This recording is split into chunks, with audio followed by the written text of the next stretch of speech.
半夜大明，我对朱元璋说的第一句话就是，请皇爷爷立刻退位，即刻下旨立我为皇太孙，登基称帝，继承大统。此言一出，满朝文武大臣被惊得目瞪口呆。刚才朝堂上正议论立储之事，老朱询问谁可立为储君，本来这是早就定好了的事，私下里老朱早就给了几位重臣暗示，大家都心知肚明，今日要立朱允文为皇太孙，公开讨论只是走一个过场，以示立朱允文为皇太孙乃是人心所向，众望所归。却没有想到刚开始讨论呢，皇孙朱允通便站了出来，请求立自己为皇太孙，他难道是疯了吗？面对众人的震惊，我却是眼神平静，直视着上方的朱元璋，我并非不害怕，而是已无路可退。现在我是朱标之子朱元璋之孙朱允通，可刚穿越过来就发现父亲朱标已经死了，朱元璋更是打算立我同父异母的朱允文为储君。熟知历史的我知道自己必须阻止这件事发生，若任由其按历史轨道发展下去，朱允文登基称帝，朱棣起兵造反，靖难之后我也会受到牵连，被禁锢于凤阳，最终暴卒。退一万步来说，就算我因为知晓历史轨迹，抢先一步帮助朱允文设法杀了朱棣，阻止靖难事变发生，可是以朱允文的能力能掌驭得了大明江山吗？答案是不能。大明是6帝，若以能力而论，恐怕就是那位土木堡战神教门天子朱祁镇的能力，都要甩朱允文100条街。只是人品不行，朱棣靖难能成功，固然是因他能征善战，但最重要的还是全靠朱允文的配合。若换一个人来当皇帝，朱棣绝没有机会造反成功。如今王朝初定，人心尚未全部收服，此时的大明需要一位雄主，而不是朱允文这种无能之人。可惜我来得太迟，没有时间让老朱一点点改变印象。今日朝议我干脆豁出去了，大不了就是一死。更何况老朱虽然对大臣手段残酷，对自己的后代却十分宽仁。换一个皇帝，我这样说可能当场就下令拖出去打死，但老朱未必会。半晌后，大殿上的大臣们终于回过神，斥责声立时四起，放肆狂妄悖逆之言，御史王普出列，启奏陛下，臣要参皇孙朱允通一本，此子出言无忌忤逆，犯上目无君父，请陛下降旨严惩。我白了他一眼，纠正道：当今陛下是我皇爷爷，怎么能叫君父呢？这岂不是乱了辈分？枉你饱读圣贤书，连这一点都不懂吗？别在这朝堂上丢人现眼了，再回家去多读几年书。王普顿时被气得语无伦次。就在这时，一声怒喝如炸雷般响起：朱允通，休得无礼！我侧目望去，出生之人正是大明开国名将，我的舅老爷梁国公蓝玉。蓝玉怒声喝道：小兔崽子，毛都还没长齐呢，胆子就这么大了！要怪就怪你父亲和你皇爷爷太宠你了，竟让你如今胆敢在朝堂上当着文武百官的面对你皇爷爷大放厥词。我看你是又皮痒了吧，还不快向你皇爷爷请罪！信不信你舅老爷我用大耳刮子抽你！洪亮的声音震得整座大殿皆是嗡嗡作响，但我却是从他的话语里面听出了维护之意。蓝玉话里话外的意思都是说我刚才那个请求就是小孩子不懂事，胡言乱语，将事情的性质往家事上面引。小孩子嘛，娇生惯养久了，难免有些不懂规矩，教训一顿就好了，不要上纲上线，更不要以国事代之。他这是在救我。蓝玉是开平王常遇春七弟，而常遇春之女常氏早年嫁与太子朱标，生下朱雄英和朱允通2个儿子。朱雄英早年夭折，论亲疏远近，老朱一众儿孙当中，也就我朱允通与蓝玉最亲。相比之下，朱允文并非常氏所生，隔着一层，蓝玉当然要护着我，但我对此却并不买账。老朱为什么要立朱允文为皇太孙，而不是我呢？真要按立嫡的原则，我才是朱标的嫡子。朱雄英已死，朱标是后我理所应当该被立为皇太孙。朱允文虽然比我出生早，却是庶出，可老朱却下旨将朱允文母亲吕氏扶正，强加他一个嫡长子的身份立他为皇孙。这固然有朱允文会演戏装孝顺，深得朱元璋之心的原因，更重要的是吕氏的父亲只是太常四卿，身为文官，手中没有兵权，不会威胁到帝王的权力。立朱允文为皇太孙，将来登基不用担心外戚干政。反之，若立我为皇太孙，我背后的常家和蓝家都是开国功勋，在朝中势力庞大，门生故吏遍布军中。如果太子朱标还活着，以他的威望自然能压服常家和蓝家，不仅不会为祸患，还会成为朱标手中的2柄利剑。可朱标死了，我能压制得住常家蓝家吗？那些骄横跋扈的将领会服我这个小屁孩吗？时间久了，那些人难道不会生出异心吗？思来想去，老朱不敢赌，才最终将目光放到朱允文身上，立朱允文为皇太孙，便没有这样的顾虑。蓝玉这些人都可以全部杀了，血洗朝堂，同时重用朱允文母家为代表的一众文人。这些人没有兵权，威胁不到皇权，此际蓝玉的行为落在老朱眼中，恐怕正好会坚定老朱不立我为皇太孙的信念。能被舅老爷如此呵斥，扬言要用大耳刮子抽的人，怎么能为储君呢？若真立我为储君，将来我登基称帝，蓝玉是否还是这样的态度呢？君王的威严何在？镇不住朝堂，威慑不了群臣，还如何掌控大明的万里江山？蓝玉当然是自己人，但一个桀骜不驯、自己不能压服的蓝玉，那便只能死。老朱在并天之前必定会杀之。蓝玉死，则我再无被立为储君的可能。要救蓝玉，则必须先将他降服，唯有如此才能救蓝玉，也才能救我自己。想到这，我盯着蓝玉一步一步向他走去，随后突然猛地抬手，一记响亮的耳光狠狠抽在蓝玉脸上。朝堂上顿时一片寂静，所有人都屏气凝神，惊骇莫名。这可是梁国公啊！此时的大明开国不久，文官集团在朝堂上的势力尚小，功臣勋贵们才是真正的位高权重。蓝玉身为朝堂主武将之首的皇亲国戚，毫不夸张地说，跺跺脚都能让整个朝堂抖3抖，何况我还是他的外甥孙。论理智，论尊卑，怎么能打自己的舅老爷呢？文武百官们的眼珠子都快要掉出来了，而上方朱元璋的眸内却掠过一抹金芒，一闪即逝，随后仍似看戏一般的看着下面发生的一切。此时挨了一巴掌的蓝玉懵了，他是什么人物？率兵到边关，守关的将领没有及时给他开门，他就敢纵兵毁关破门而入，连元顺帝的妃子他都敢抢，他何曾受过这样的耻辱？当着满朝文武百官的面被狠狠打了一记耳光，打他的人竟然还是自己的亲外甥孙。然而未等蓝玉发作，我就用手指着他鼻子厉声喝道：蓝玉，你可知罪？蓝玉一边用手捂着被打痛的脸，一边说道：知罪？我哪有什么罪？我向上方拱手，于私，我确实应该称你为舅老爷，可今日是在朝堂上议论国事，非是私宅论亲情，我乃是皇爷爷亲封的郡王，而你不过是梁国公。论爵位，我比你高一等，朝廷有礼法，国家有制度，依礼法制度，你应向我行礼。可你却不顾尊卑礼制，向本王大呼小叫，此罪一。其二，我是皇爷爷嫡出的孙子，帝王一脉，龙种子孙，你身为臣子，理应效忠皇室。倘若皇爷爷立我为储君，将来我继承大统登基称帝，你是否还要仗着舅老爷的身份欺凌君上呢？你这分明是欺君罔上，无人臣之道。蓝玉怒眼圆睁，显然对这番话很不服气。此时我顿了顿，突然话锋一转，你平时嚣张跋扈，所行不法之事众多，御史多有弹劾，朝臣亦有威严，皇爷爷却一直没有严惩你，只对你稍加训诫，却仍然尽量包容你维护你，你可知为何？一则念你南征北战多年功高劳苦，二则是希望你将来能继续为大明皇室效力，为朱家子孙后代效力，能从保我大明江山，护我朱氏儿孙的顾命之臣。如此，只要我朱家子孙还坐这江山一日，便有蓝氏的荣华富贵，君臣相知，世代忠良，不失为一段千古佳话。我朱允通身为皇室子孙，纵有错处，能教训我的也只有皇爷爷，以及专门负责此事由我朱氏自家人掌握的宗人府。你有什么资格在这里大呼小叫？你恃功自傲，不敬皇室子孙，便是大罪。今日当着皇爷爷的面，你尚且不将我这龙子龙孙放在眼里，当众扬言要扇我耳刮子，他日皇爷爷龙驭并天，新皇登基，谁还能压制得住你呢？就算皇爷爷能容你，后世的朱家子孙还能容你吗？你做了榜样，你蓝家子孙后代又会如何对我朱氏皇族？倘若朱家子孙不能容你骄横张狂，你和后代蓝氏子孙又该如何自处？是准备起兵造反吗？如此一来，恐怕皇爷爷再不忍，为江山计，为社稷计，为天下苍生计，也只能痛下心来，在大刑之前将你处死，以保我大明江山千秋万代，保天下百姓不致再现兵祸之乱。你逼着君上行此不仁之事，令陛下痛心疾首，岂是臣子所为？你还不知罪吗？这一番话下来，如同五雷轰顶，蓝玉呆立当场冷汗淋漓。他不是蠢人，装出嚣张跋扈的样子，部分原因就是为了自污，功高盖主，焉能持久？蓝玉觉得自己战功赫赫，就该学习历史上那些名将自保的法子，故意犯一些错误，以使帝王不猜忌他。在朱元璋对他进行一而再再而三的告诫，但对他的惩罚却始终不算太重之后，蓝玉更是在心中坚定这一念头，他就按这个想法行事，也慢慢形成了习惯，不管在谁的面前都一样。此际听我这么一剖析，猛然醒悟，在外人面前横行霸道可以看作是一种自污，老朱也许表面上会责骂，但心中说不定更欢喜。但在皇子皇孙面前横行霸道却是例外，因为这意味着朱家子孙无法驾驭他，更何况如今太子朱标已死，若老朱认为后世子孙掌控不了他这个梁国公，那老朱还会容他活下去吗？想到这里，蓝玉忍不住冷汗直冒。他虽然身经百战，在战场上冲锋陷阵从来就无所畏惧，但唯独面对老朱却是打心眼里的怕。这个大明的建立者，在蓝玉心中远比任何妖魔鬼神更可怕。蓝玉抬头望向高坐上方的老朱，却见对方也正盯着自己，目光如炬，似乎要将他身上所有秘密都完全看透一般。蓝玉身为武将的庞大身躯扑通一声猛地跪了下去，随后重重磕头：“陛下明鉴，臣蓝玉万死也不敢对大明皇室有任何不敬。”朝堂上一片死寂，只有蓝玉的磕头声、求饶声回荡。老朱的眸内掠过一丝诧异。朱标的众多儿子当中，他最喜欢的首推朱雄英，可朱雄英却早早夭折。自那以后，朱元璋与一众孙子们就极少有接触，直到朱标死后，老朱想到未来大明的继承人问题，才开始注意观察孙子们。朱允文也是在此时进入了他的视线。在朱标重病期间，朱允文几乎是睡在病床旁，没日没夜的照顾。尽管身为太子的朱标并不缺太监宫女服侍，但这和亲儿子亲自伺候肯定是不一样。朱标死后，朱允文更是悲伤过度，哭得死去活来，痛苦难过的多日米饭不进。朱元璋只能亲自出面劝慰，由此朱允文也在他心中留下了仁义孝顺的深刻印象。一番仔细观察，老朱才下定决心要立朱允文为皇太孙。然而今日自己三皇孙的表现却是让他眼前一亮。刚才我对蓝玉说的那番话，可谓是完全看透了老朱的心思，而我直接点出来，看似是在责骂蓝玉，实际上是在保护他。在朝堂之上众目睽睽之下将事情摆到台面上，反而让老朱日后不好再出手杀蓝玉了，这完全打乱了老朱的计划。如此一来，他就不得不慎重考虑，究竟是立朱允文还是我为皇太孙了。若蓝玉不杀，那些战功赫赫的大将都不杀，谁登基之后才能压制住他们？必然要作为一个至关重要的选项，否则自己龙驭并天之后，恐怕他们就敢行费力之事了。一念及此，老朱的思绪也变得复杂起来，一边打蓝玉耳光，一边保着蓝玉，让他不得不服，还要感恩戴德，震慑蓝玉的同时又收了蓝玉之心，另一边又不动声色地将了自己这个皇爷爷一军。一石三鸟，实在是高。小小年纪，竟有如此心思。朱元璋收敛心思，声音平淡道：“起来吧，咱何曾有过这样的念头？你莫要听这小娃娃胡说八道。通儿，还不快扶你舅老爷起来！”闻言，我走过去，伸手去扶蓝玉。蓝玉连忙从地上爬了起来，恭敬道：“不敢劳烦皇孙。”此时又有一名文官出列，启奏陛下，臣要参皇孙朱允通一本。我侧目望去，却是一名站在朝臣最后面的官，职位应该不高，我并不认识。得到应允后，这名文官继续说：“微臣皇子成，参皇孙朱允通目无人臣之礼，孝顺之心，心藏祸乱，觊觎95至尊之位，已犯大逆不道之罪，还请陛下严惩。”听到皇子成这个名字，我心中了然，此人便是引发靖难之役的罪魁祸首之一。我冷哼一声道：“这大明江山本就是我朱家的，我身为朱氏子孙，肩负家族传承乃分内之责。身为嫡孙，皇爷爷立我为太孙，传位给我，亦是天经地义之事，何来觊觎之说？又何来大逆不道？难道这大明江山的皇帝宝座，我朱家子孙做不得，要传给你皇子成不成？”皇子成听到这话，连忙跪了下去：“臣绝无此心。”可是我厉声问道：“可是什么？”皇子成竭力说道：“天下岂有皇子皇孙向皇帝陛下索要江山，索要皇帝之位的道理？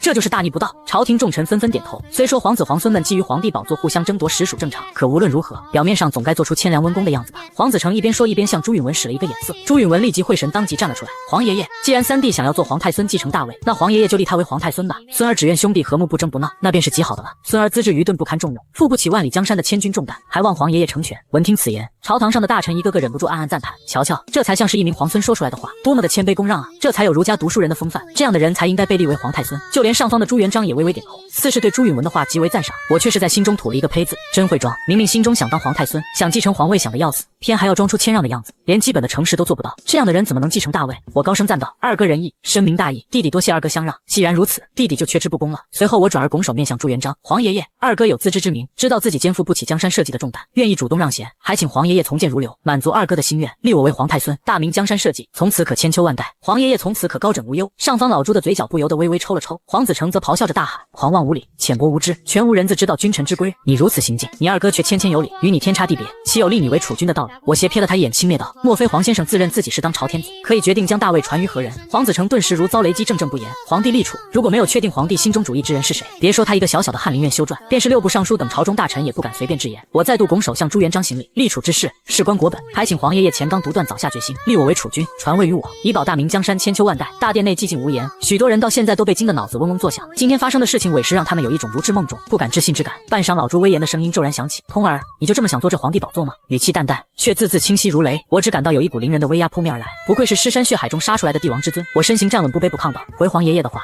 孙儿并不想。95至尊掌天下之权，亦担负万里江山之担，大明江山社稷亿万百姓苍生系于一身，责任之重，天下低，夙兴夜寐，批阅奏折，劳累不堪。相比之下，做一个逍遥王爷，有朝廷的俸禄养着，不用担负治理天下的重任，可以每日歌舞作乐，丝竹助兴。人生在世不过短短几十年，谁又不想过得轻松快乐呢？做天子远不及做王爷快乐。是以孙儿并不想。”朝堂上众臣面面相觑，明明是你自己在讨要太孙之位、储君之位，怎么一转眼又说自己不想当皇帝了呢？朱元璋听到这话，怒问道：“既然如此，那你为何还向咱讨要储君之位？你可知人臣之礼，子孙之道？从小咱就教导你们要谦卑礼让，你都学到哪里去了？你今日这般行事，岂非不忠不孝？”众大臣皆是心中一凛，陛下这是震怒了呀！旁边一直低着头的朱允文，脸上也掠过一抹外人无法察觉的喜色。朱元璋的喜好他心中十分清楚，才在父亲朱标去世之后装作悲痛莫名的样子，以此来博朱元璋的欢心。这一策略十分有效。朱元璋已经与几位重臣私下暗示要立他为皇太孙，只等今日朝会正式公布。没想到这个平日里与世无争甚至碌碌无为的三弟，竟然公然站出来与自己争夺储君之位。在他看来，对方如此行事纯粹是屈弟，竟然公然站出来与自己争夺储君之位。在他看来，对方如此行事纯粹是取死有道。你当95至尊之位是哄小孩子的糖果吗？你向黄爷爷讨要他就给你，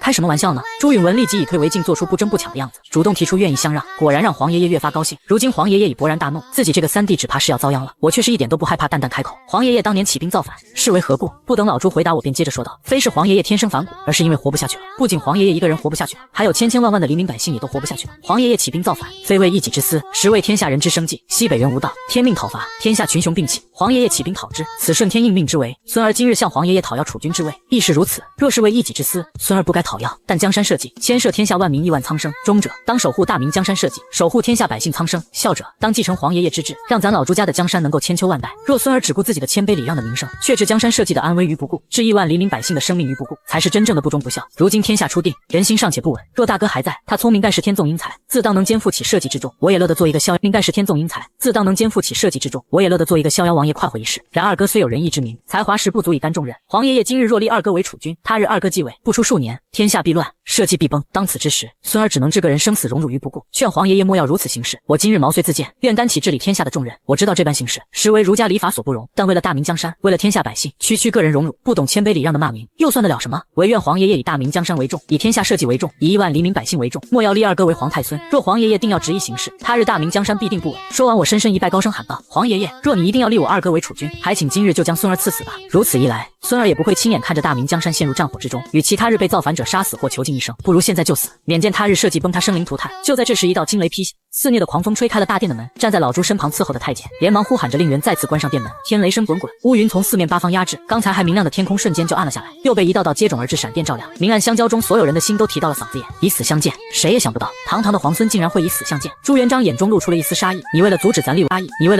我而为皇太孙，连命都不要了吗？”我神色仍是平淡无比。孙儿若还惜一己之命，今日便不会站出来。为了大明的江山社稷，为了天下苍生，孙儿已经顾不上许多了。若孙儿因惜一己之命而不阻止今日黄爷爷行事，那便是咱朱家的罪人，更是大明的罪人，也是天下的罪人。又是一道惊雷劈下，闪电照亮了大殿，使得每个人的脸色都凝重而苍白。电闪雷鸣中，老朱怒极反笑：“你是说这大明江山只有传给你才能千秋万代吗？其他人都不行吗？”我轻轻摇了摇头：“这倒不是。黄爷爷诸子中，二叔秦王、三叔晋王皆有领兵之才，然他们两人为人过于性情暴虐，喜怒无常，对身边人尚且经常加罪，难以治天下。唯独四叔燕王有怀德之心，领兵之才，治天下之能。若黄爷爷立他为储君，他当能守住大明江山社稷。我亦愿做一逍遥王爷，也，从此不争不抢。此言一出，一直在旁边站着看戏的秦王朱爽、晋王朱刚、燕王朱棣皆是脸色大变。他们三人都是朱标死后赶回来奔丧的，心中自然各自都有各自的想法。朱标在的时候，没有人想过要争太子之位，毕竟谁也争不过朱标。对此几人也都有自知之明。但如今朱标死了，那就可以争一争了。只是这番心思可以在心底想想，却万万不敢在老朱面前有半分吐露，更别说还当着满朝文武大臣了。秦王朱爽却万万不敢在老朱面前有半分吐露，更别说还当着满朝文武大臣了。秦王朱爽、晋王朱刚两人还好，虽然被侄儿当着朝臣的面说自己性情暴虐、喜怒无常，有点面子挂不住，但也仅此而已。当此时刻，两人虽然不高兴，却都懒得出来争辩。但燕王朱棣可再也站不住了，你朱允通自己找死，拉我做什么？说我可以继承大位当皇帝，父皇听了会怎么想？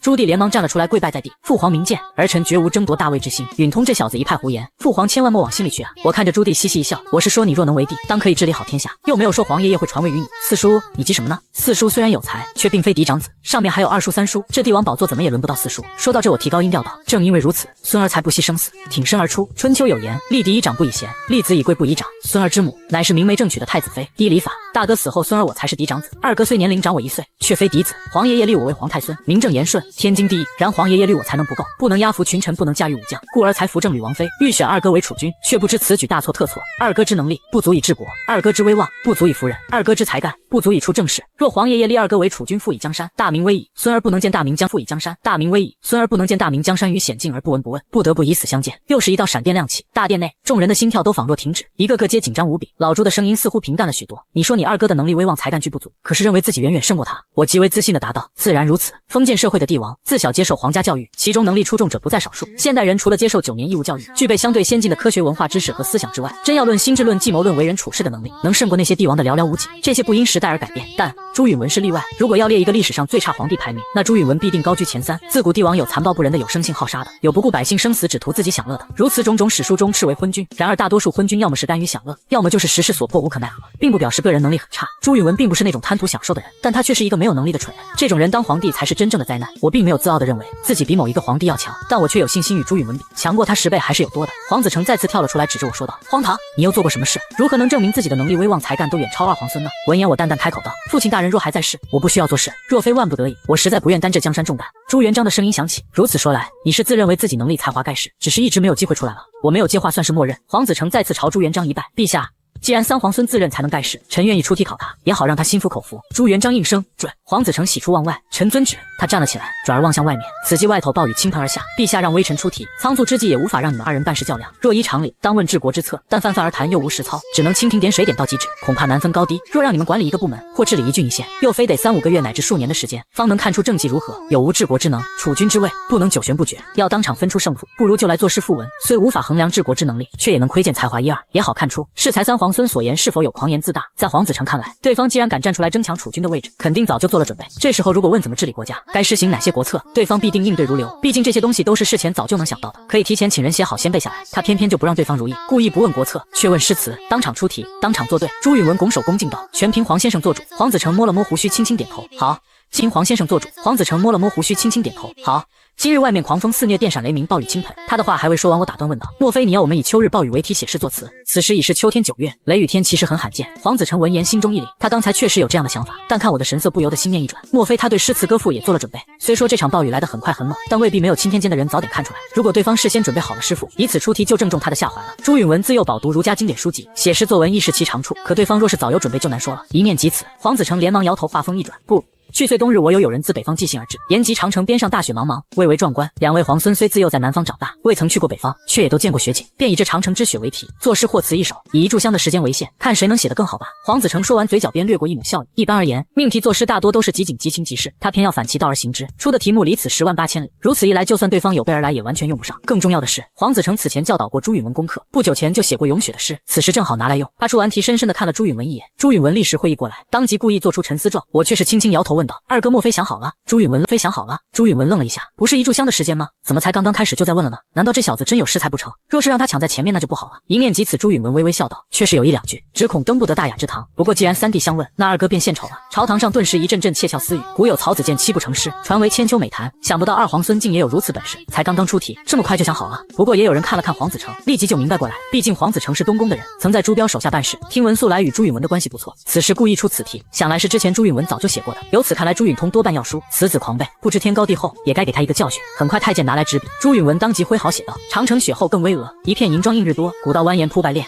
雄关静默果盈波，寒风吹动旌旗裂，冷气袭来剑戟磨。此景此情堪入画，千秋万代任人歌。朱允文的诗写完，朝堂上顿时响起一片赞赏声。好诗，好诗啊！这首诗要说多好倒也谈不上，只能说是中规中矩，但命题作诗根本无瑕疵，略挥笔而就。再加上朱允文也不过是一个10几岁的少年，能有如此才华，当真值得称赞。太监将诗作呈到老朱案前，朱元璋看了看，满意的点了点头。朱允文极尽笑道：好儒诗作呈到老朱案前，朱元璋看了看，满意的点了点头。朱允文极尽笑道：好儒学诗文，正是非常适合的守成之君。一众文臣也是议论纷纷。古有曹子建7部吟诗，今有二皇孙挥笔成文，当为千秋美谈啊！二皇孙之才，当是同辈之人无人能及。可笑还有人说他无才，夏虫不可语冰。有些人见识浅薄，无理狂妄，不知天高地厚，还以为自己有才呢。朱允文乃是吕氏之后，吕氏一族又是文官中人，他们自然乐意看到朱允文上位。至于武将勋贵，他们懂诗词歌赋吗？文官们评价他们，也就只能在旁边看热闹了。众文官戏谑地问道：三皇孙殿下，不知你的诗词可曾想好了？不会一炷香的时间过去，你还写不出来吧？听到众人嘲讽的话语，我不慌不忙朗声道：为君者，治国为要，诗词歌赋终究只是小道。西里后主好诗词，笔下有千古名句，仍不免为亡国之君。读书人最重要的是学以致用，修身齐家治国平天下才是真本事。我的话音刚落，立即就有人反驳，刚才还大言不惭，自诩能力才华远胜二皇孙，现在却巧言令色，不敢写诗了吗？虽然诗词是小道，无关治国，但却能看出一个人的才气能力。三皇孙是因为才华远不及二皇孙，故而写不出来吗？众文官纷纷出言，话语也越说越过分，越说越难听。见状，朱元璋淡淡开口道：通儿，既然已经出题，你就该做题。若是写不出来，就乖乖承认自己不如文儿。我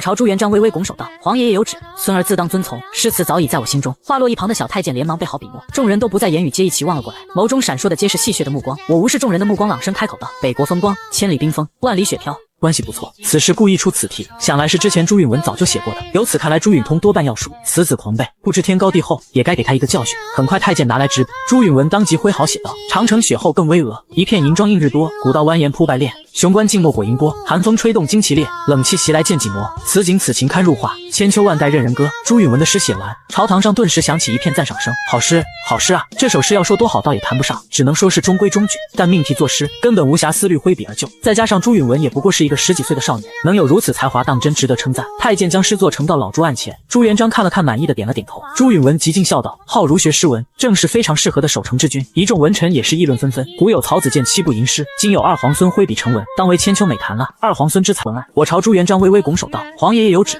孙儿自当遵从。诗词早已在我心中。话落一旁的小太监连忙备好笔墨，众人都不再言语，皆一齐望了过来，眸中闪烁的皆是戏谑的目光。我无视众人的目光，朗声开口道：北国风光，千里冰封，万里雪飘。此句一出，众人顿时全都眼前一亮，这几句倒也算不错了，只是不知道接下来如何。我继续朗声道：望长城内外，惟余莽莽，大河上下，顿失滔滔，山舞银蛇，原驰蜡象，欲与天公试比高。朝堂越发安静，唯有呼吸声起伏可闻。我大手一挥，继续开口：须晴日，看红装素裹，分外妖娆，江山如此多娇，引无数英雄竞折腰。蓝玉击掌大赞，他曾多次出征北漠，见过北国风光。此时这几句诗一写出来，顿觉与自己昔日所见所闻一般无二。更重要的是用词雄迈，有吞天下山河之气势。文官们也是一个个都不言不语，面色变得极为复杂。我目光沉静望向天空，西秦皇汉武，略书文采，唐宗宋祖，稍逊风骚，一代天骄，成吉思汗，只识弯弓射大雕。上方朱元璋的双眸内骤然射出2道金芒，实在是好气魄。我微微一笑，吐出最后一句：俱往矣，数风流人物，还看今朝。外头暴雨已过，天地复而安静，大殿内寂静无言。上方的朱元璋似是陷入了沉思，黄子成脸色难看无比，因为他知道朱允文这局输了。这首诗展现出来的帝王气魄，他前所未见，而在夺储君之位时写出十分应情应景。我念完诗句，微微笑道：诗词小道，我向来不甚在意，今日不过不得已而为之。至于水平高低如何，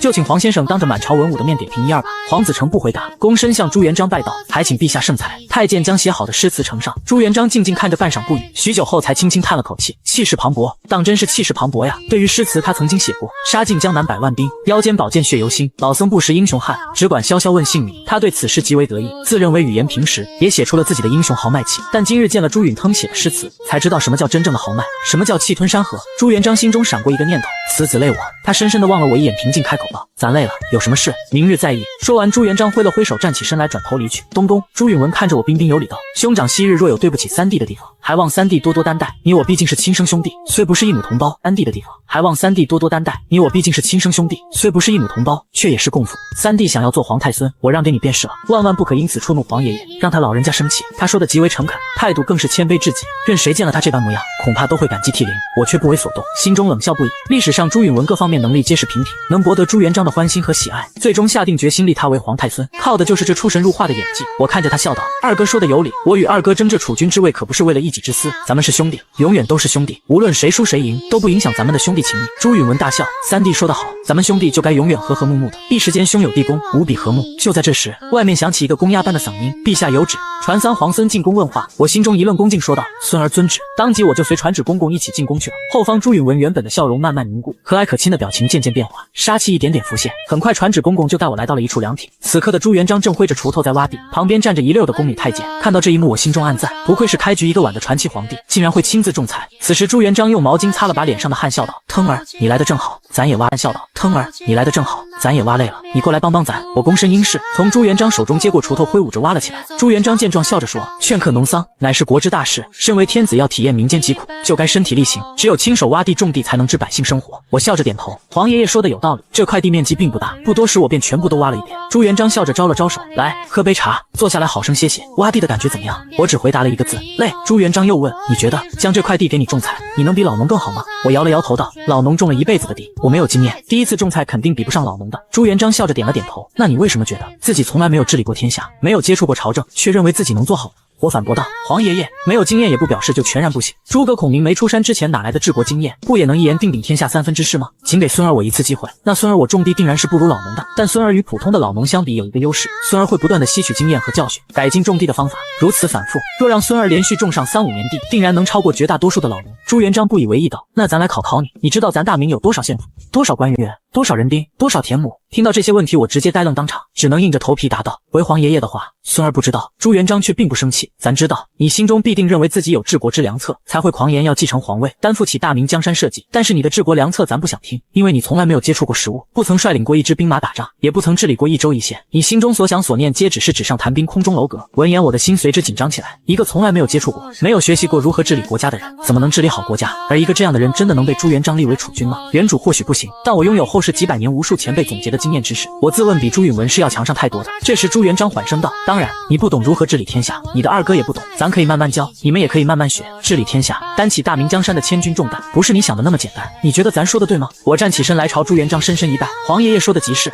孙儿记住了。朱元璋忽地站起身走出凉亭，又转头指着凉亭旁两侧的立柱道：这个地方咱一直想写一副对联来着，却想不出该写些什么。今日你在朝堂上写的那首词颇有几分学问，不如就由你来给这凉亭写一堂上写的那首词颇有几分学问，不如就由你来给这凉亭写一副对联。我顿时心念飞转，一边搜索着脑海中存留的对联，一边笑道：诗词歌赋，中士小道，难登大雅之堂，平日里用来陶冶性情玩乐游戏罢了。腾儿并没有太高的造诣，让皇爷爷见笑了。朱元璋闻言摆了摆手道：无妨，就当逗皇爷爷乐一乐。来吧，腾儿做对联，皇爷爷亲自给你提笔。说话间，早有小太监送来了文房四宝。我再次躬身说道：既然如此，那孙儿就献丑了。朱元璋微微点头，我开口缓缓念道：一粥一饭，当思来处不易，半思半缕，恒念物力维艰。朱元璋挥笔写就，原本的笑意散去，他盯着写好的对联陷入沉思之中。过了很久，朱元璋才大声称赞：写得好，这幅对联写得好啊，与咱这院子相映成趣。我笑着开口：孙儿也是见皇爷爷挖地辛苦，体谅到百姓民生不易，才想到这幅对联，若是一时一笔，恐怕就写不出来了。朱元璋再次称赞道：不骄不躁，性子也不错，彪儿有你这么一个孩子，足以含笑九泉了。闻言我低头不语，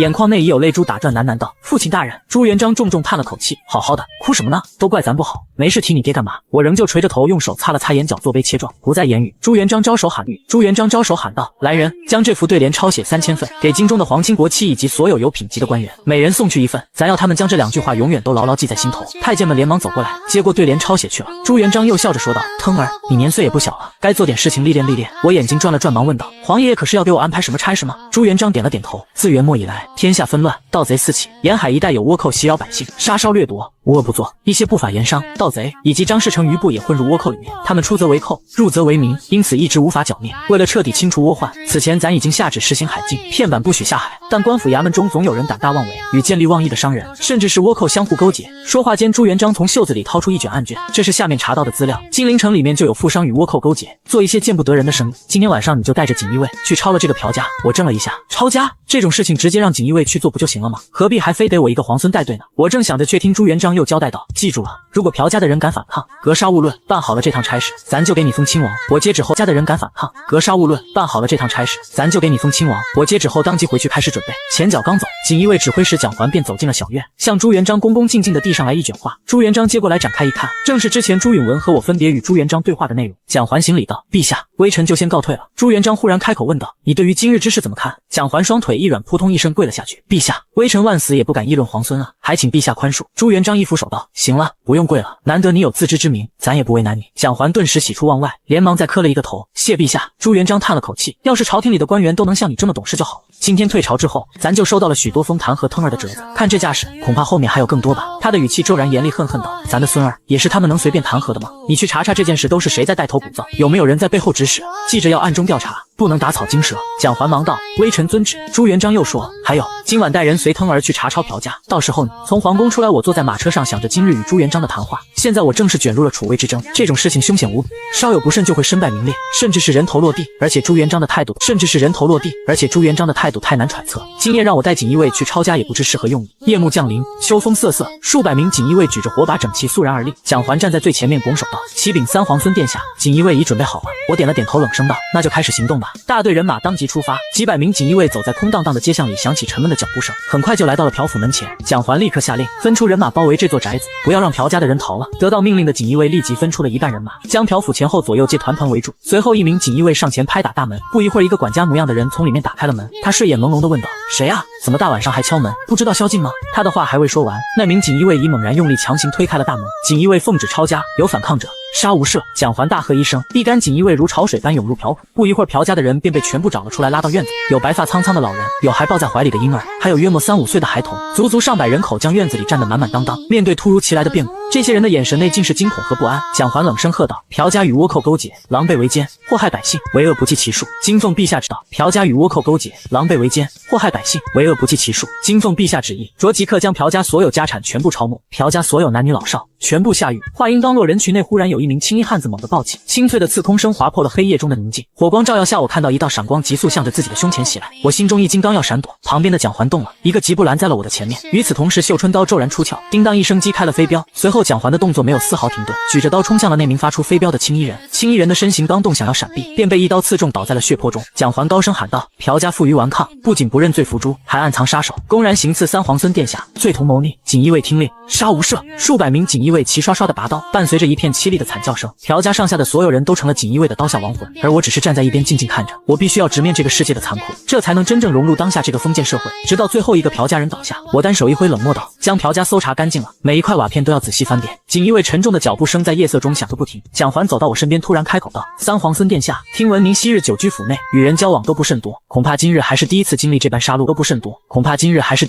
这般杀戮吧。朴家的人勾结倭寇，罪大恶极，死有余辜，您可没必要因此而难过。我点点头，声音平静道：我知道，多谢蒋指挥使关心了。蒋环笑道：三皇孙殿下客气了，陛下是马上打来的天下，他的儿孙自然也要能指挥千军万马作战。今日令三皇孙殿下率锦衣卫抄家，就是为了锻炼殿下的能力，还望三皇孙殿下莫要辜负陛下的良苦用心。我微微颔首，蒋指挥使说的极是，皇爷爷深思远虑，孙儿对他老人家的教诲必定是铭记于心的。蒋环微微一笑，是卑职多嘴了。三皇孙殿下天资聪慧，这些道理哪里轮得到卑职来提醒？说着，他话锋一转，忽然压低声音道：听闻日间在金銮殿上，三皇孙殿下与梁国公起了冲突，卑职想着梁国公毕竟是殿下您的舅老爷，要不要趁现在去他的府上安慰一二？眼下天色已晚，早已宵禁，您是出来办差，此际悄悄去他府上不会惹人怀疑，若有什么事情也正好趁机商议一番，不知三皇孙殿下意下如何？三皇孙殿下放心，此事卑职绝不会告诉任何人。听到这话，我深深地望了蒋环一眼，脸色骤然一沉。大胆蒋环，你知道自己在说什么吗？蒋环立刻跪倒在地。三皇孙殿下既有继承大明江山之志，就已早做准备。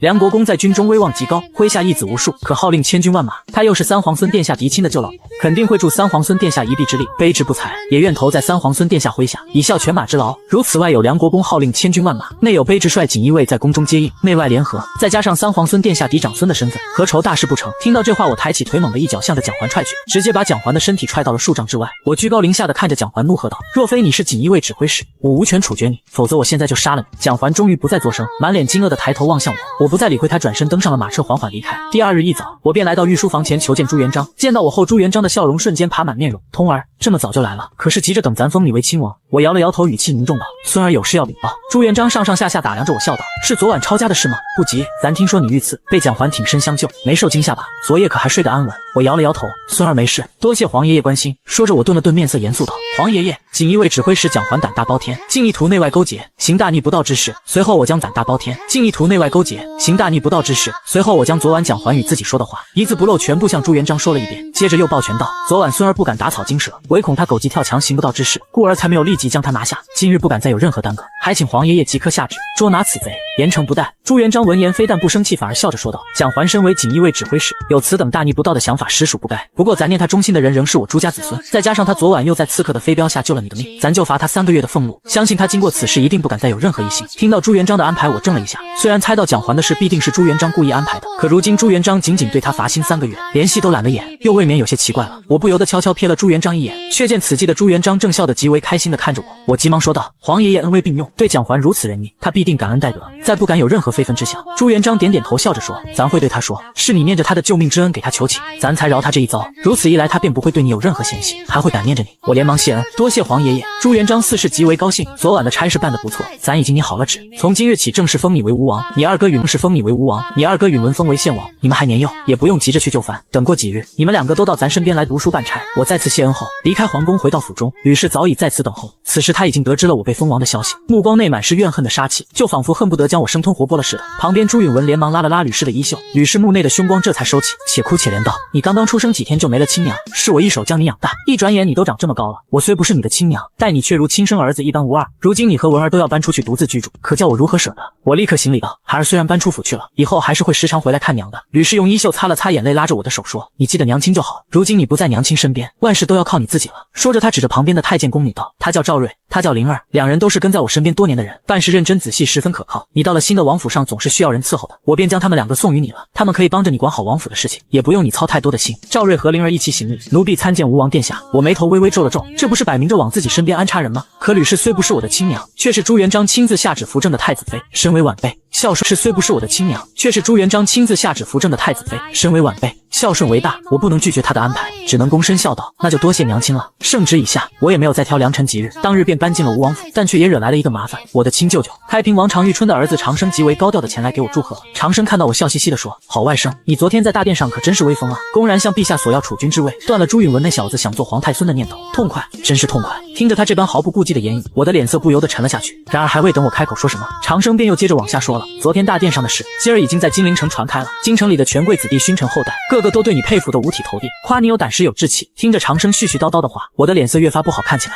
那些勋贵子弟都知道了我在朝堂公然打量国公一记耳光的事吗？长生笑嘻嘻地说：“知道，我舅舅也是逾越了。平日里在我面前耀武扬威也就罢了，你是皇孙，将来可是要继承皇位执掌大明江山的人，他怎么能这般不晓尊卑贵贱呢？要我说呀，你这记耳光打得好打得妙，打醒了他，也打醒了咱们一众勋贵子弟，陛下也会因此高兴。不过打归打，骂归骂，可不能因此而生分了。梁国公被你打了之后，对你也没有啥意见，你封了王他也高兴，打了之后对你也没有啥意见，你封了王他也高兴得很。他手底下的义子们以及一干勋贵子弟武将功臣要来送礼，他也没阻拦，足见他对你还是十分疼爱的。”长生噼里啪啦说个不停，我只觉得一阵头大气，极反笑地问：“我说你们怎么就上赶着给我送贺礼，怎么不去给我二哥送呢？”长生不解地摸了摸脑袋，这叫哪门子话呀？你二哥朱允文虽然和你是同父兄弟，但毕竟还隔着一个娘。再说了，他跟我可没什么关系，他又不是我姐姐生的，我唤他一句外甥那也是面子上的事情。你不一样啊，你可是我姐姐的亲生儿子，我不来称你，难道还去称他呀？世上没有这样的道理。我沉声问道：“所以你就用送贺礼的方式来称我？”长生笑着说：“这送贺礼也是站队啊，你好好想想，你公开向陛下索要储君之位，陛下没有责罚你，反而封你为吴王，这说明什么？说明陛下确实有意立你为储君。眼下正是考验你的关键时刻，咱们这些人可不得站出来为你摇旗呐喊吗？而且你二哥朱允文不也有一堆文官去他的府上给他祝贺去了吗？咱们这些武将勋贵可不能落在人家后头。你放心，他们都是一群只知道读书写字的文官，这大明江山还不是靠我们武人，靠功臣勋贵打下来的吗？有我们支持你，那可比一群酸臭腐儒有用多了。”我继续笑着问道：“那你说说，你们都有什么用呢？给我送贺礼，帮我翻新宅邸。”长生笑道：“你可不要小看咱们这些人，咱们在大明军中可都有数不清的兄弟好友，咱们站在一起吼一声，整个大明江山都能抖3笔，可比他们那些从来没有领过兵打过仗的文官有用多了。”听到这话，我冷笑道：“怎么，你们还想鼓动军中将士造反吗？”长生连连摆手：“那断然是万万不敢的，但咱们可以给你壮士啊！陛下看到军中这么多人公开支持你，可不就得慎重考虑要传位给你吗？”我咬着牙说：“那我可真得好好谢谢你们了。”长生顿时大笑：“这都是小事，舅舅肯定得帮你。对了，你现在已经站出来公开争夺储君之位了，可还有什么计划？有什么需要舅舅帮忙的，你尽管吩咐。”我轻轻点头，望着长生笑道：“有，我想借舅舅的屁股一用。你虽是国公，可我二哥却是亲王，你自己也说了，尊卑有别，但你却一直对他直呼其名，光凭这一点，我就该打你20大板。”长生闻言露出了震惊不解的神色。我继续慢条斯理地说：“皇爷爷早就下过旨了，军中将领及武将、勋贵、功臣子弟禁止私下来往，你却在私下串通，鼓动他们集体来王府给我道贺，这是不是也得打20大板啊？还有，你派人去献王府擅自监视一名亲王，这是何等的胆大妄为，也该打20大板。”说完我挥了挥手，王，这是何等的胆大妄为，也该打20大板。说完我挥了挥手，几名王府的亲兵侍卫顿时上前一把将长生按住。长生挣扎着说：“真打我呀！舅舅可都是为了你好。闻言，我冲到长生面前怒喝道：为了我好，我难道就不是为了你好吗？献王府有人去道贺，但人家是文官，再怎么样闹腾也翻不了天。可你们是什么人啊？是军中将领，是统帅千军万马的人，你们站出集体支持我是想干嘛？想威胁我皇爷爷必须立我为储君，不然就造反吗？长生撅嘴道：陛下虽然下了旨，但咱们平日里不还是一样在一起吃喝玩乐吗？陛下没真的罚过呀，有你说的那么严重吗？我看了他一眼，头更大了。对于这个坚定支持自己的舅舅，我不能真的下手，可要靠说理说服他也真的不容易。低头思索半晌后，我收起怒意，长长叹了口气道：罢了罢了，你是我舅舅，算起来我没有资格打你板子，不打了，等下我就去写封奏折进宫呈交给皇爷爷，储君之位我再也不争了。长生闻言顿时脸色大变，那可不行啊，你都已经向朝野公开表明了要争储君之位，怎么能突然就不争了呢？我摇头叹气道：我争储君之位可不是为了自己，而是为了大明江山社稷能千秋万代，也好让你们这些勋贵功臣子弟的后代都能与大明一起千秋万代。可我一站出来，你们也都跟着闹腾，大明江山哪里还能稳定啊？我年龄小资历还能稳定啊？我年龄小资历不足，威望不高，镇不住你们这些人。那日在朝堂上出手打了舅老爷，也是为了救他，今儿我却不能打你。不管怎么说，你都是我亲舅舅，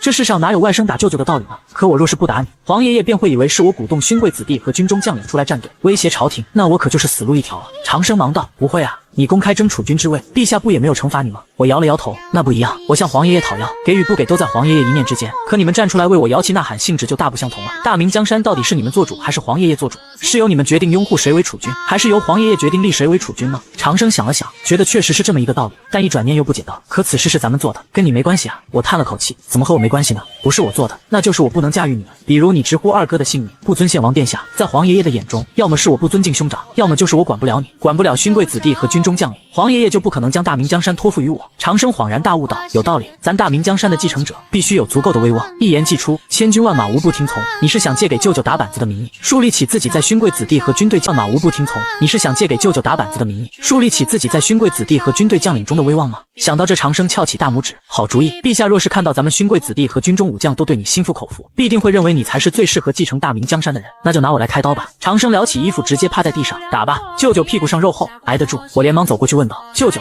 你真没事吧？长生一脸无畏，没事，男子汉大丈夫，区区一顿板子算得了什么？你尽管令人打，我保证不哼一声，只要能提高你的威望，帮助你夺得储君之位，舅舅吃点苦受点罪，又有何妨？我露出感动无比的模样道：舅舅对我真好，不过今日你可不仅仅是要挨板子，以后还必须按我今日说的办。长生立刻说道：那是自然，我今天挨打，就是为了让那群勋贵子弟和军中将领对你言听计从，你再吩咐几件事，我自当带头遵从。我感动的点了点头，好，那我就开始了。随后我高声喊道：开国公不尊献王殿下，私通勋贵子弟及军中将领，私下派人监视献王府，此番种种虽非重作，但亦过失不轻，本该打你60大板，但念你是功臣之子，又是皇亲国戚，本王便给你减掉一半，打你30大板，略施小惩，以儆效尤。来人，给本王行刑！一声令下，王府的亲卫们顿时抡起了板。一声令下，王府的亲卫们顿时抡起了板子，板子重重打在屁股上。刚才还大言不惭保证绝不会哼一声的长生，顿时发出了杀猪般的惨叫。给长生打得稀烂的屁股上好药之后，我直接赶走了一众前来道贺的勋贵子弟。但仅这样还远远不够，要博得朱元璋的认可，还该做些什么呢？我不由得陷入了沉思。原本我的想法是上书直陈大明王朝种种制度弊端，由此获得朱元璋的欣赏。然而这条路还没开始走就被堵死了。朱元璋根本不想听我的治国之策，理由是我从无任何治国经验，久居深宫，全都是纸上谈兵。我无奈地叹了口气，开始思索其他办法。就在这时，吕氏安排在我身边的太监赵睿走了进来，笑着说：殿下可不要太过于用功了，小心累坏了身体。奴婢给您带来了您小时候最爱玩的物事，您要不要先休息着玩玩？闻言我微微皱眉，正要开口拒绝，赵睿却抢先一步道：若是殿下不喜欢那些玩意儿，奴婢还给殿下寻来了10几名绝色少女，她们个个美貌不凡，身姿窈窕，要不要让她们来给殿下歌舞助兴？我斜瞥了赵睿一眼，这家伙真不是人，要知道我还只是一个10几岁的孩子，怎么能用美色来勾引我呢？我一边想着一边说：那就让他们进来瞧瞧。赵睿喜出望外，忙扯着公鸭嗓子喊道：王爷有令，都进来吧。一排身着霓裳的少女鱼贯入，果然个个生得天姿娇媚，美貌非常。我微微一笑道：既有歌舞助兴美女相陪，又岂能没有酒菜？你立即着厨房做几道珍肴，还有你刚才说的我小时候爱玩的物食也都一并带上来，本王要与他们一起玩乐。赵睿越发高兴了，不一会儿一大堆的木器制件便被送了进来。看着这些做工精致的器具，我脑海中顿时闪过一丝灵感，那就是机械发明。要知道工业的发展才是现代文明的基石，一个微小的推动可能就意味着巨大的技术飞跃。我立刻就在脑海内开始思考应该发明些什么，蒸汽机、炼钢、水泥、造枪，无数物件在我脑海内一件件翻过，但却全都被我否定了。虽然我都知道大概的原理，但却不知道具体的细节。要制作出这些可以说是难如登天，只能等我掌权之后，在大明网罗人才，再慢慢推动此事。我目光又从房间内的一件件物品上扫过，一直看到书桌上的文房四宝，我这才眼前一亮，我知道自己要做什么发明了。御书房，朱元璋如往常一般坐在案前批阅奏折，锦衣卫指挥使蒋环走了进来，跪下行礼，参见陛下。朱元璋看完了几份奏折，才放下笔，抬起头来，平身吧。这2日文儿和通儿都有什么动静？蒋环递上去一个折子，献王殿下自出东宫搬入献王府之后，便有还递上去一个折子。献王殿下自出东宫搬入献王府之后，便有许多文官前去府上道贺，他们的名单微臣都已经写在折子里了。在这之后，便每日在府中听老师讲课，卯时起床，亥时睡觉，除了读书做功课之后再无他事。朱元璋接过折子扫了一眼，顿时愉快地笑了起来。不错不错，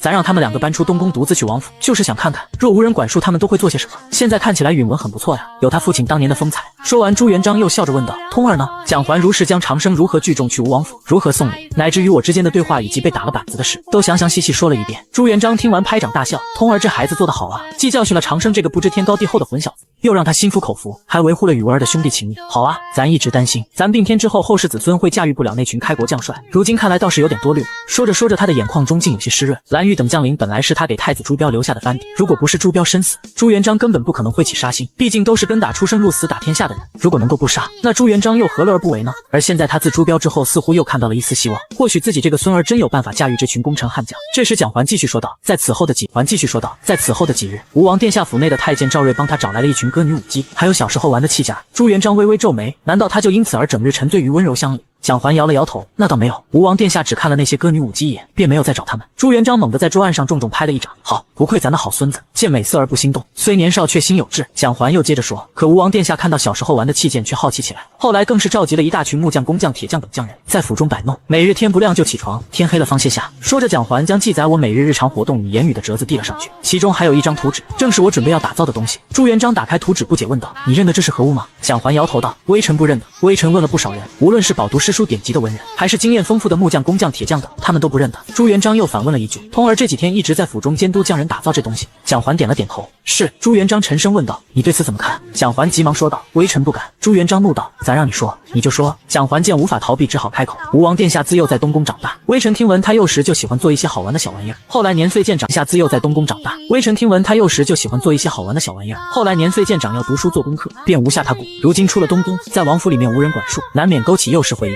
稍有放纵亦是人之常情，想来只要陛下加以教导，当可回到正轨。朱元璋怒问了一句，小时候就喜欢摆弄这些玩意儿？蒋环小声应道，听说是的。朱元璋愤怒地拍了一下桌子，可他现在长大了，他都敢站出来公然在朝堂上找咱索要储君之位了，他怎么能天天玩这些呢？就这样子咱怎么能将江山交给他？简直是岂有此理！蒋环跪在地下，身体都有些发抖起来。陛下息怒。半晌后，朱元璋终于压下心中的怒意，不能让他在府中继续待着，荒废时光。传旨，卓献王吴王明日进宫读书。第二日一早，我乘坐马车来到了宫门前，背上还背着一个大箱子，这是我这几天日夜奋战的成果。朱允文一见到便略带奇怪地问道，三弟，这是背着什么呢？我笑着说，这几日在府中制作的小玩意儿，甚是有趣。我寻思着独乐乐不如众乐乐，如此有趣的东西自然要进献给皇爷爷，让他老人家也高兴高兴。朱允文自然通过赵睿提前知道了这一切，对此他又鄙视又高兴。鄙视的是这个弟弟口中喊着要争储君之位，却连一点自制能力都没有，管不住自己爱玩的心；高兴的是自己弟弟如此玩物丧志，皇爷爷又高兴的是自己弟弟如此玩物丧志，皇爷爷又岂能将江山托付给他？自己的储君之位稳了。御书房，朱允文小跑着率先到达朱元璋面前，笑着说，皇爷爷，适才在宫门前遇到三弟，三弟说自己这几日在府中制作了一些有趣的玩意儿，好玩得很，还说今日进宫要来与皇爷爷一起玩乐。此言一出，朱元璋脸上的神色顿时变得阴沉起来，这臭小子不好好读书，竟弄些玩物丧志的东西，成何体统？朱允文急忙说，皇爷爷说的极是，孙儿也是这么劝说三弟，可三弟根本不以为然，还说自己天资聪慧，不需要努力读书，趁青春年少正该好好享受享受。朱元璋一听气得鼻窍冒烟，岂有此理，咱只知道他有几分才学，便看中了些许，没想到他竟然如此贪玩，咱今日非得好好教训他一顿不可。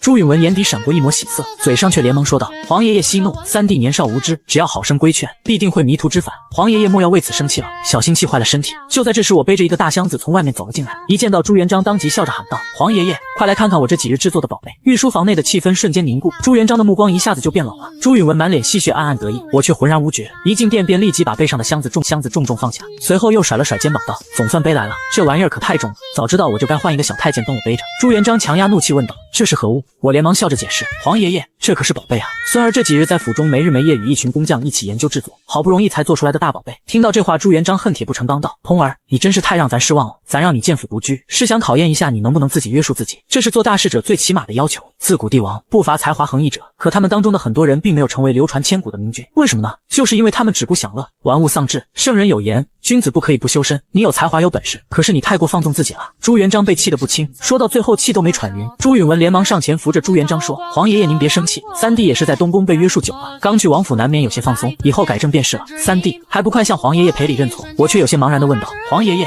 孙儿也没有做错什么呀，你为何如此大发雷霆？朱元璋闻言顿时勃然大怒：“你还没有做错吗？你这几日在府中都干了些什么？为何不好好读书？”我理直气壮道：“孙儿是在研究该怎么读书，以及怎么让天下人都……”我理直气壮道：“孙儿是在研究该怎么读书，以及怎么让天下人都有书可读。”朱元璋气炸了，身体都在微微发抖。他指着地上的箱子道：“你这箱子里的玩意儿，就是你研究的成果吗？”我点头应道：“对啊，这就是孙儿我辛苦研究的结果。”朱元璋怒喝道：“好啊，来人，给我将这个箱子拉出去，一把火烧了！”话落，立时有2名侍卫上前，我顿时大惊失色，连忙一把扑到箱子上，嚷嚷道：“皇爷爷，这可不行，这可是孙儿这几日没日没夜奋战的账，是利国利民的大宝贝。”朱元璋冷笑道：“你这几日没日没夜就为了做这破玩意儿，还利国利民的大宝贝呢？咱就偏要一把火烧了。”朱允文也在旁边劝道：“三弟，都这个时候了，你就别犟了，赶紧向皇爷爷认错请罪吧。”我却是看着朱元璋笑道：“皇爷爷，若是你看了箱子里面的东西，觉得这东西不能利国利民，那你再治我的罪也不迟啊。”听到这话，朱元璋狠狠瞪了我一眼，没有再作声。两侧的侍卫见状也都退了下去，我这才将身体从箱子上面挪开，将里面的东西小心翼翼地取出来。朱允文好奇地问：“这是何物？”我将东西放到桌子上，展开不紧不慢地做起介绍：“此物名唤滚筒式油印机，乃是印刷书籍文字的无上利器。只要在蜡纸上写下文字，将其平放在纱网上，再将纱网架放到纸上，用油墨滚筒在蜡纸上滚一下，便能复印一张纸的文字。印刷简单方便快捷，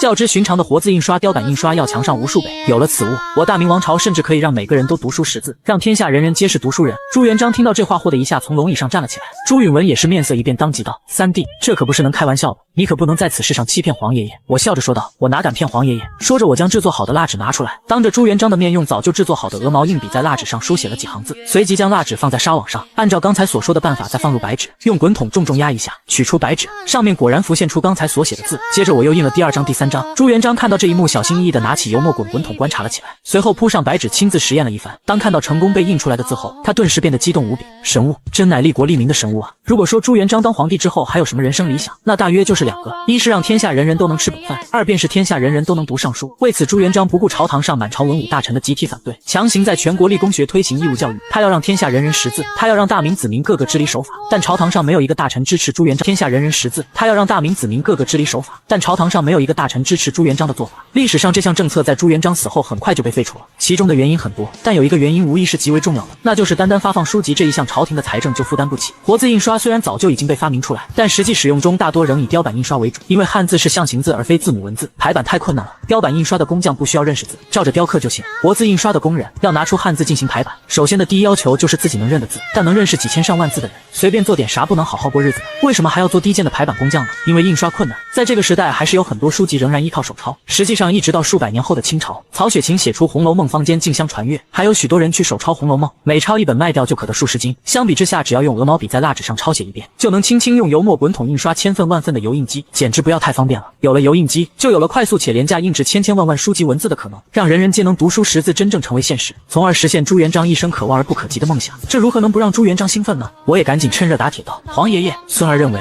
身为治国者不能光自己读书，还要让天下人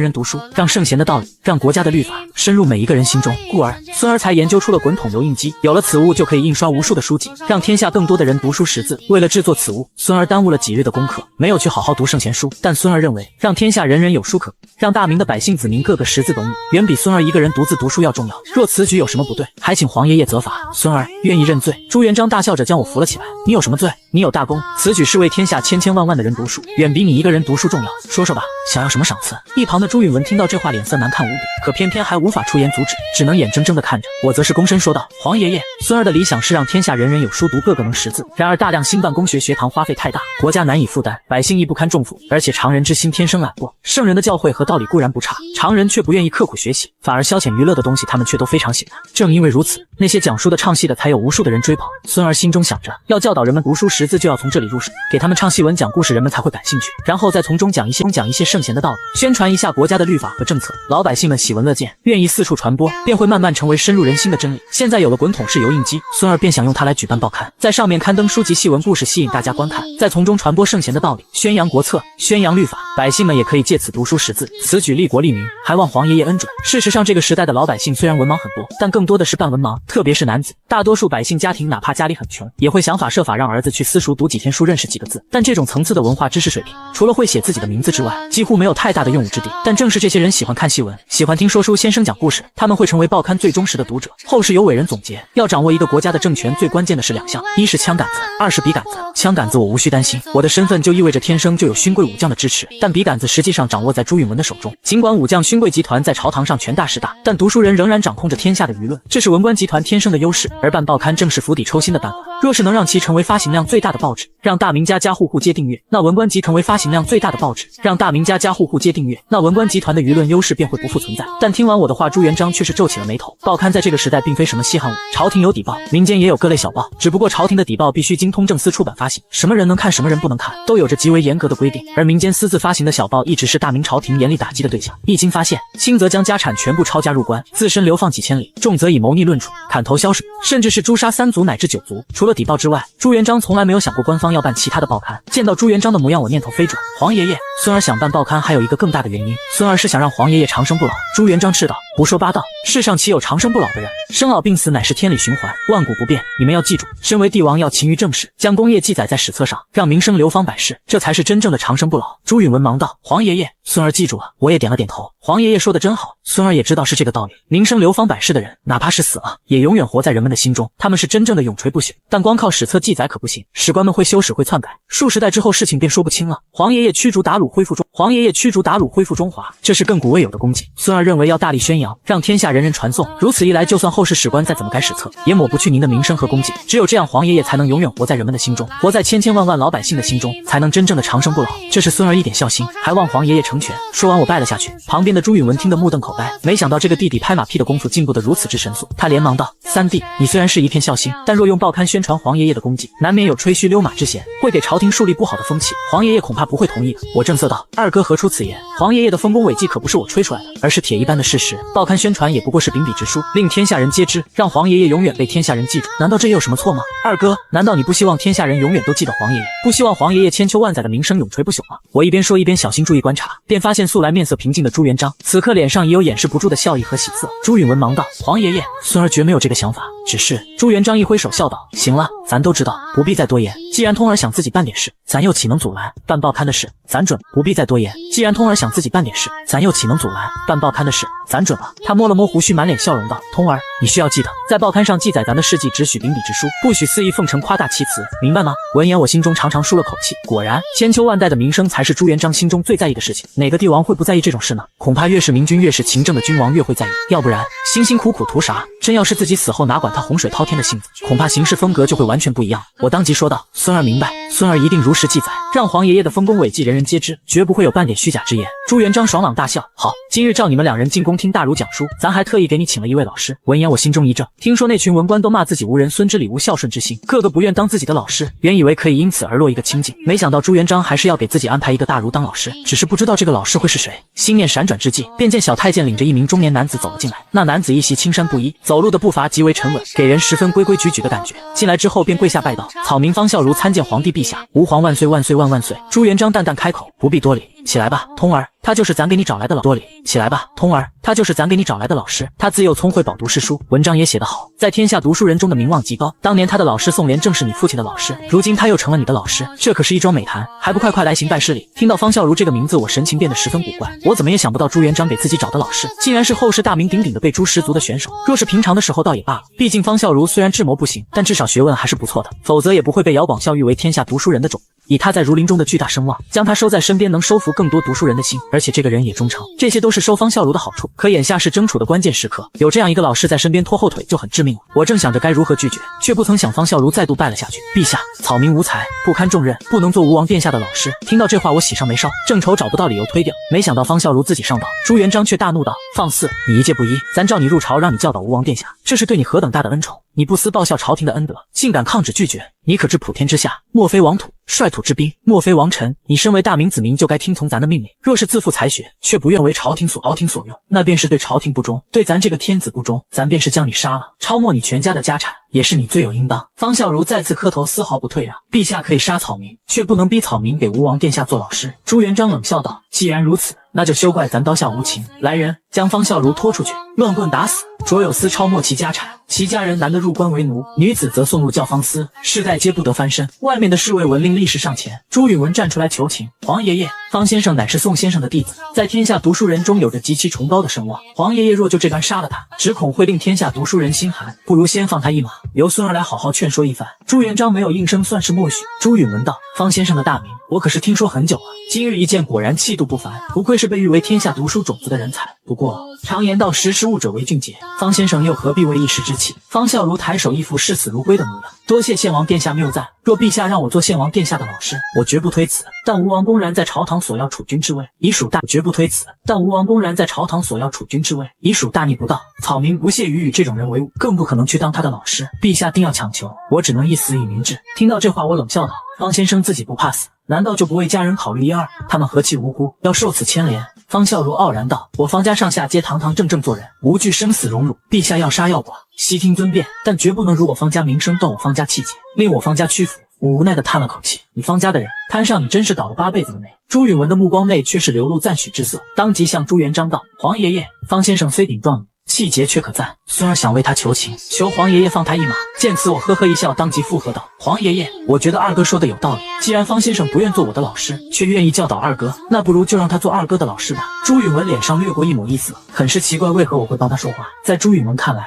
方孝孺这种大儒能给自己当老师，对自己肯定有极大的帮助，这是他求之不得的事情。朱元璋却怒气未消道：那你怎么办？你家人给了你二哥，谁来教导你呢？为了给自己找一个好队友，我当即说道：找一个好队友，我当即说道，若是皇爷爷信得过我，孙儿的老师，不如就让孙儿自己去找吧。孙儿自己求来的师傅才会是最适合的人选。至于这位方先生，就请皇爷爷恩准，让他教导二哥吧。朱元璋转而望向跪在地上的方孝孺骂道：听见没有？你瞧不起人家，不愿当他的老师，人家却不记仇，还为你求情呢。方孝孺默然不语。朱元璋到底看在2位孙子的面子上，难得的退了一步，让你当献王的老师，你可愿意？方孝孺喜不自禁，多谢陛下圣恩，草民不胜惶恐，必竭尽毕生所能教导献王。朱允文也是欣喜万分，当即拜道：学生允文拜见先生。我拍手笑道：恭喜二哥，恭喜方先生，今日你们有缘结师生之意，他日在史书记载上必定是一桩美谈。此间事了，我回到吴王府时天色已黑。方孝孺虽然转手送给了朱允文，但我的老师人选却还没有着落，这个人很关键，以我的才学想要争储远远不够，必须要找一个人帮我。我脑海内掠过一个个人选，